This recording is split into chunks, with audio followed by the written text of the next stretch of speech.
50-cent beer. Written by Patric Quinn.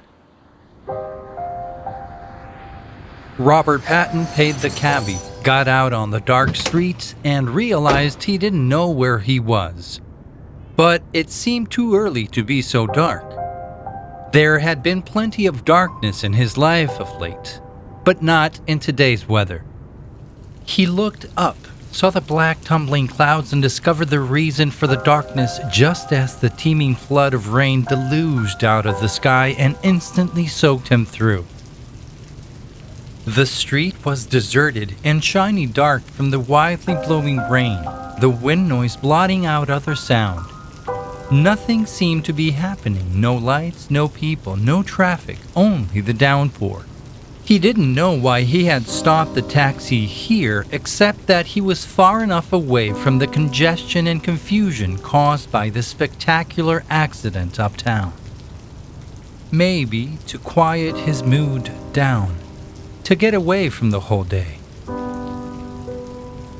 The rain pounded on his head and ran out of his hair into his eyes. He turned up the collar on his now sodden suit coat and squinted into the dark.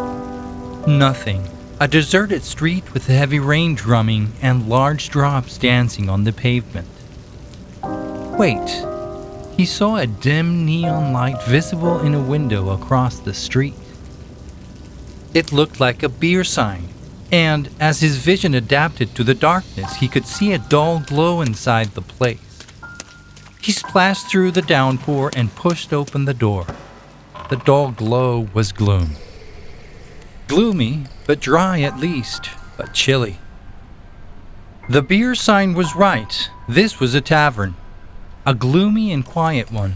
No television, no chatter, no patrons moving, just sitting in place with their drinks in front of them. Plenty of space between them, frozen like a picture. But on a clear day, he had the feeling that he had stepped out of one world and into an entirely new and strange one. Well, he didn't know where he was, except in the city, somewhere. The bar was cool, and he felt the chill again seeping through his wet clothes just enough to create an unpleasant sensation between cold and cool.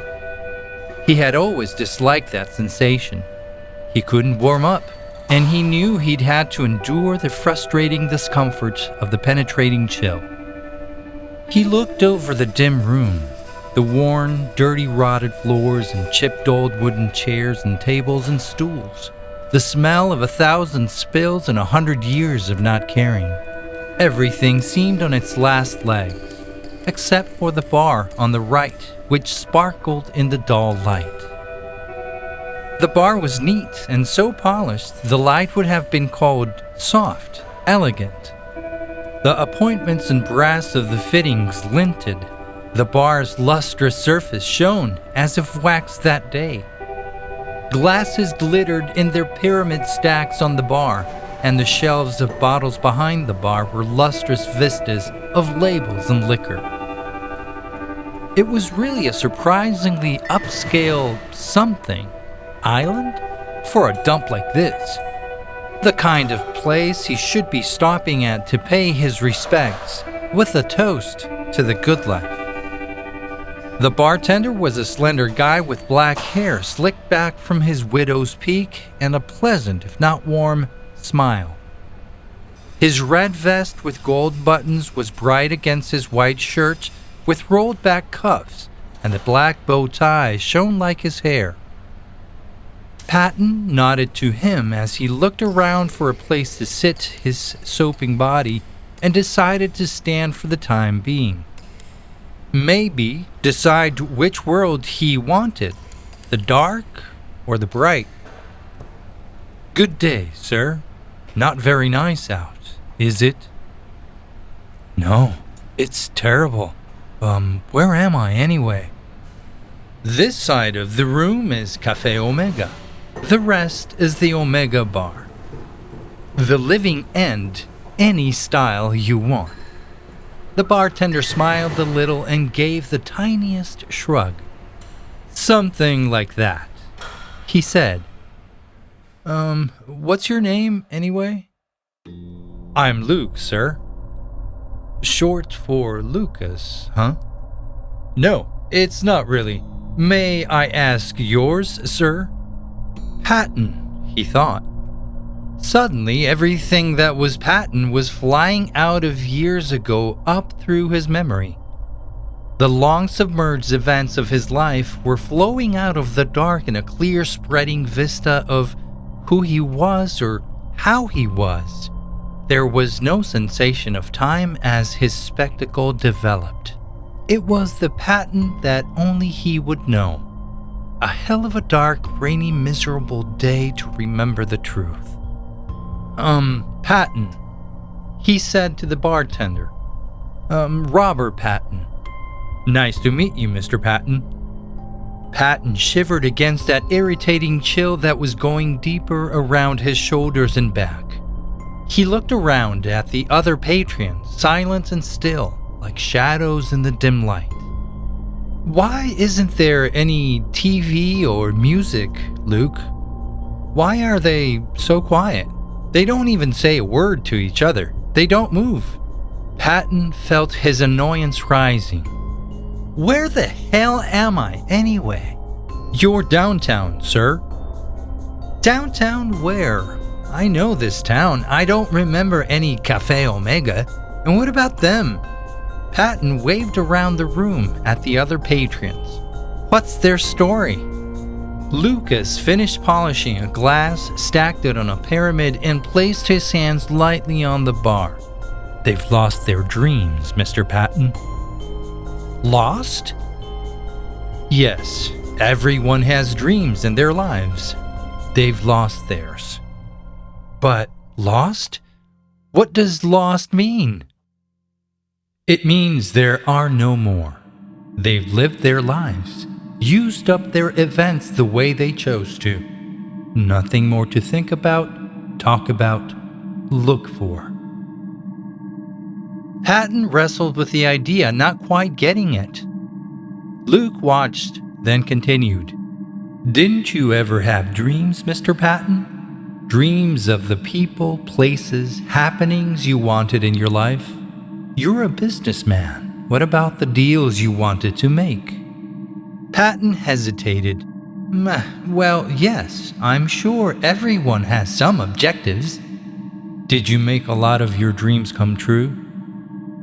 Patton thought of the hard luck that was plaguing him lately.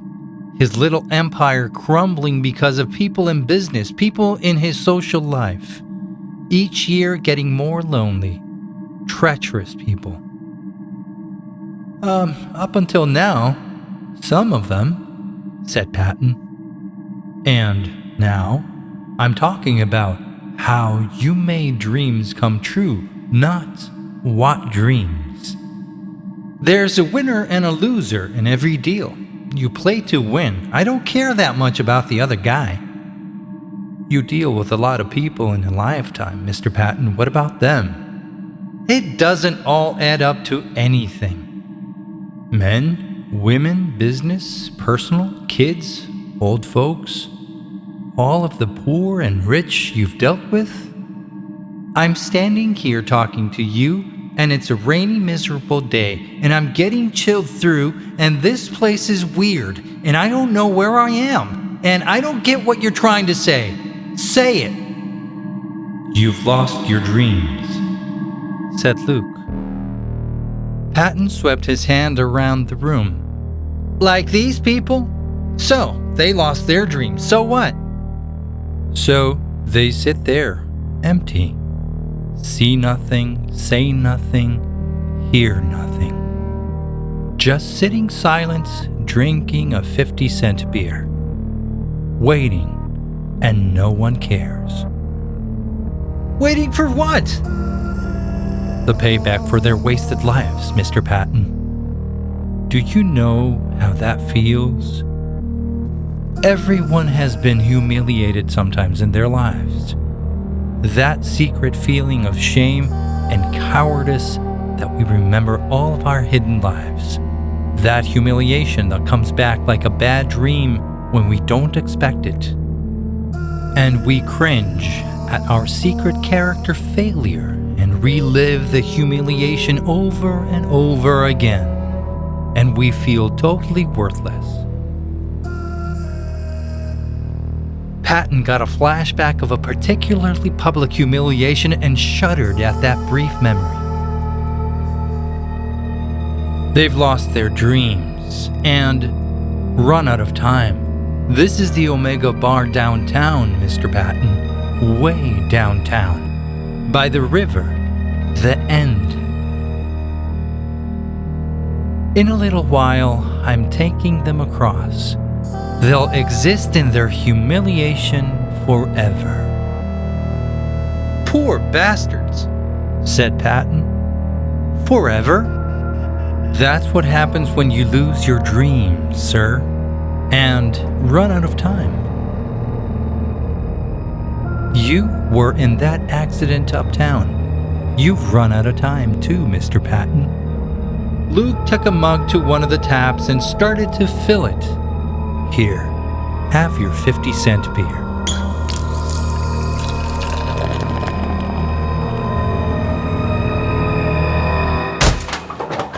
The door of the bar banged open and a medium-height, medium-build guy in a wet, belted trench coat marched in and across to the bar.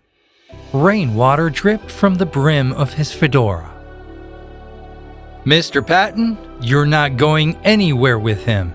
His voice sounded like a polished street kid. I'm Michael, and you're coming with me.